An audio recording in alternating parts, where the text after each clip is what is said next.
Harrera hon Pasaiara etorri berri diren haurretan ere behi harrera goxo egiteko antolatutako egitasmoa da. Egitasmoaren xedea da etorri berri dan haurrari gure kultura ezagutzera ematea eta era berean beraien kultura balioan jartzea. Horrez gain, herrian adin txikikoentzako dauden zerbitzu eta programen berri ere ematen zaie. Guzti hau nola egiten dugun, haurrek ondo pasatzeko eta jolasteko eskubidea eta bete beharra daukate. Eta egitasmo hau jolasaren bidez lantzen dugu, euskeraz noski.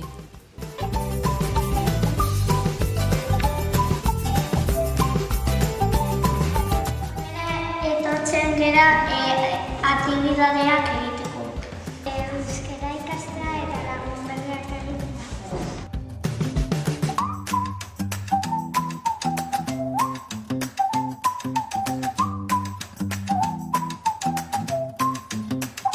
Hemen jolastu eta euskara praktikatu.